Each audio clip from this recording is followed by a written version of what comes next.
Hi, my name is Kevin. In past videos we have seen the hand and machine fluters. These devices were used to iron the decorative fabrics and lace of high Victorian fashion from 1860s to 1880s and extending into the early 20th century. But how was the fluting done? Let's go fluting.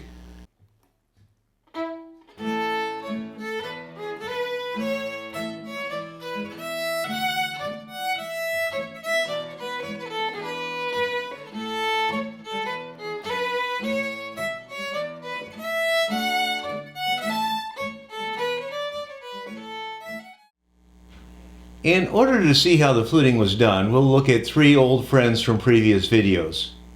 The Geneva fluter, made by the Howell Manufacturing Company of Geneva, Illinois, patented 1866.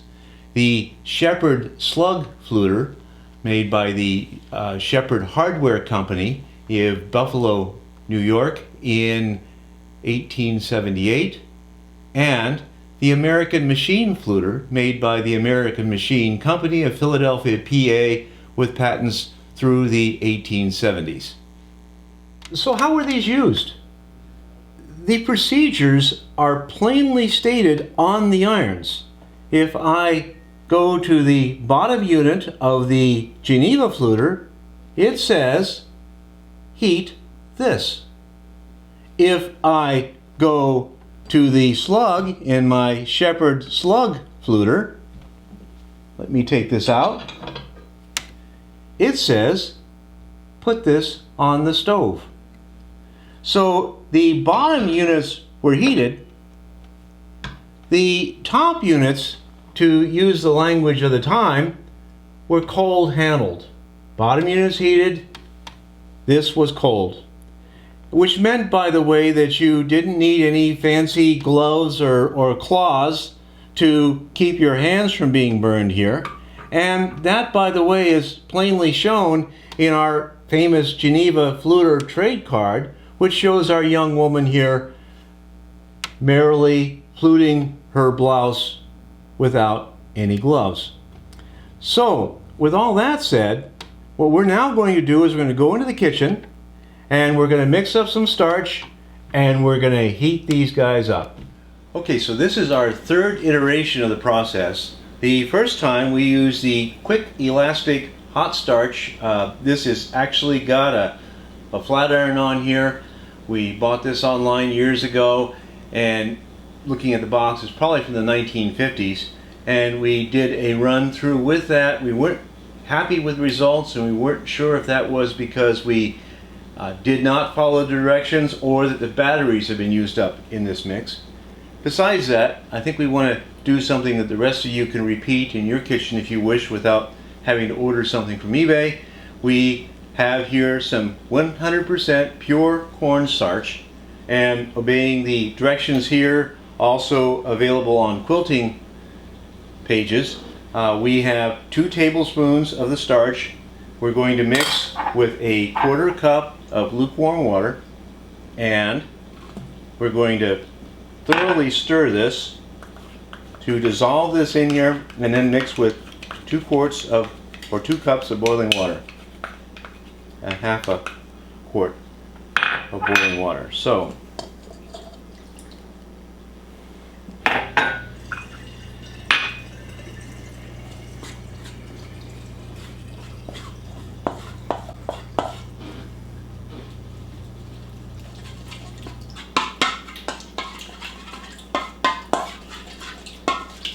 I think that does it. And the water here is boiling. Move this over here. We're going to just merely put this in here and stir it, keeping the temperature on for a few seconds.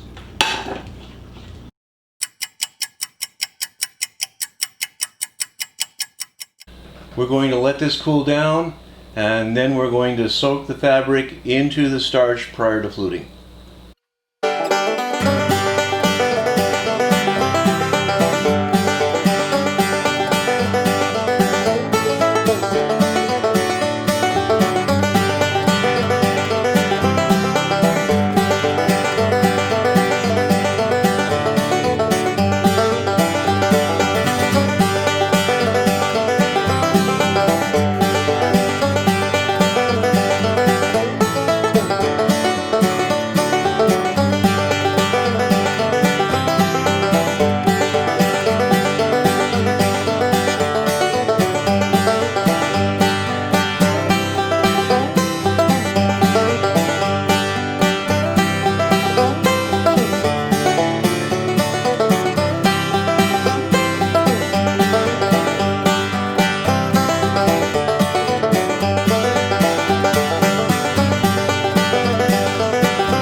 in case anybody wants to repeat this process on your own, I'm going to repeat some of the instructions from the elastic starch box. We have learned through several generations of experiments that the fabric needs to be very highly starched. So these are the instructions for stiff as a board starching. Dip washed and dried articles several times. Rub and clap starch into the goods. Roll up a few minutes to equalize starch. Unroll and dry again before dampening. And these are the instructions for dampening. All starched articles finish better if dried before dampening. The heavier an article is starched, the more moisture is needed to dampen. Sprinkle evenly, dampening one article at a time. Roll tightly and lay aside not less than 30 minutes before ironing to get an even dampness that assures a smooth, satiny finish. So we've done the starch that has dried overnight. Before we formally start the fluting process, let's remind ourselves of the larger context. Traditionally, Monday was wash day. The water, perhaps hand-hauled to fill the cauldron, the wood gathered around to bring the water to a boil, clothes put in, along with lye soap. Then the clothes are beat with sticks, plungers, paddles. When all that's done, clothes taken out, they are wrung and they're hung up for dry. It was a long day's job with the entire female portion of an extended family involved. Tough work. On Tuesday was ironing day, and a long day of ironing all these clothes with the various irons, various fabrics. Again, the entire female portion of the family involved. Wednesday was sewing day. Thursday was market day. Friday was for cleaning. Saturday for baking. Sunday was a day of rest. And that was repeated every week, week after week, year after year. Okay, so we have two fabrics. We have a white cotton, which would be used for petticoats or undergarments, and we have a colored cotton. It could be used for a summer dress. We have dampened these. I'm going to unroll these, and we have the fluter bottom just off the stove.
And here we are for the summer dress.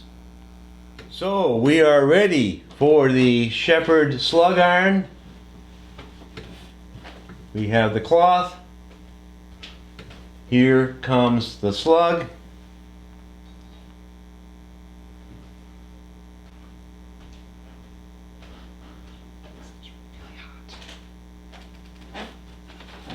Oh, I can feel the heat right here.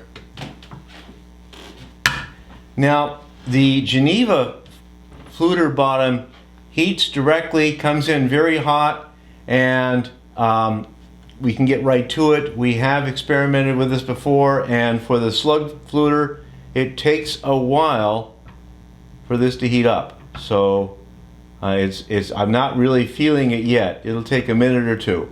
So back in a moment. The base of the slug fluter is much more massive than the slug itself. So it's given a good 5 minutes to warm up, and still it's not as warm as the base of the Geneva fluter was, coming right off the stove. But here we are. I'm going to give this several ironings. I have learned to press pretty hard.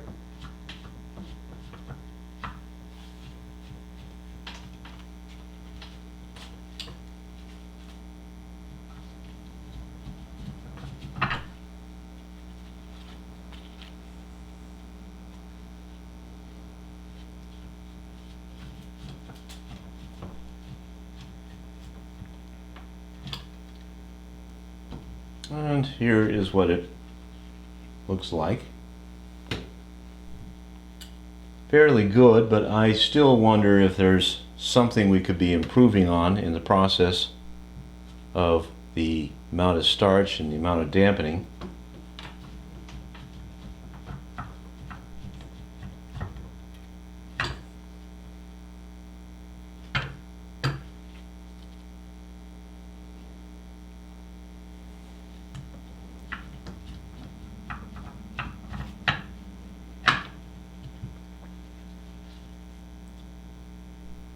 Again, I'm not as happy as I could be with this, but here's what we've got. Looks all right. Okay, so we have the machine fluter installed. I have it clamped in with the clamp here. I should tell you this is turned around with respect to the way we ordinarily display this. This is what I would call the front. You are looking at the back. I have the little shelf here which I can raise and lower to increase the tension. I have the slugs here, and we are going to heat these.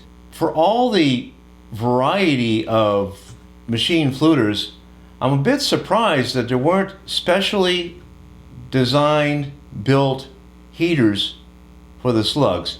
As is, we're going to be heating them on the griddle pretty much like hot dogs, and I don't think that's the way they would have done this. I think that they would have had these in a grid system with a handle, and they would have cooked them in the fireplace or over a kerosene stove just like they would toast. That's my guess for how this would have been done back in the day.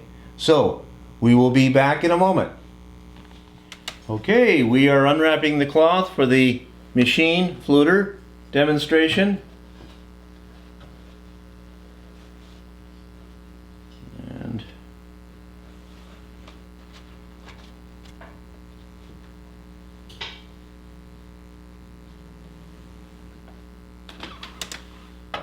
there goes one roller. Boy, I can feel those are hot.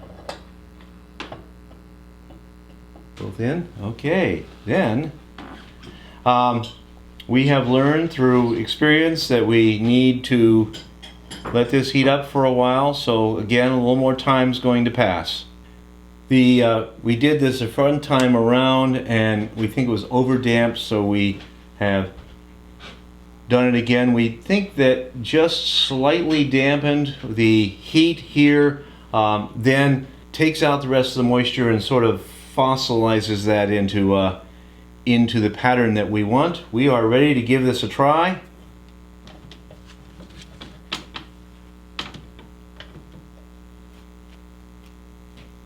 Guess we're going to use the colored fabric first. Of course, here we have two burners rather than just one burner as we had with the Shepherd. I'm not sure if we're getting the full effect that we would like to get here.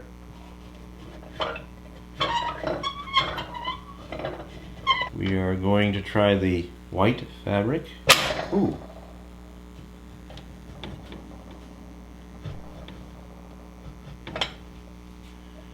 And here goes.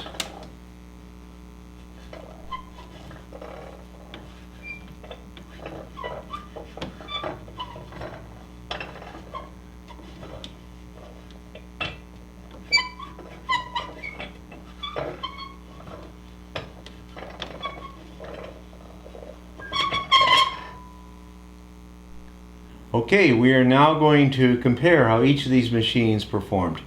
So these are our results. Kate and I agree that the Geneva fluter seemed to do a better job. Seemed that the slug fluters didn't take on the full force of the heat. For the machine fluter here, our results this time around were not that good. They were better in a previous effort. And we think that was because of some issues we were having with the dampening. This has been the most interesting, I think, the most challenging video that we've done so far. We engaged in this process without knowing much about this. We looked online. We talked to colleague members of the Pressing Iron and Trivet Collectors of America, of which we're members as well, asking for advice. And what we heard is, nobody's done this, good luck. And here we are, we have fluted. One final word here as I sit here in my non-fluted, mixed cloth and comfortable clothing washed in a Kenmore, that I have renewed respect for those people of 150 years ago who used these things and use them in an environment where they may well have had to hand carry their water from an outdoor or communal pump. They used wood for heat, and they may well have had to gather or cut down that wood themselves, while we made our starch from a package. They may well have been making it from scratch. They were amazing people, and we give credit to them. So, thank you. We look forward to seeing you again.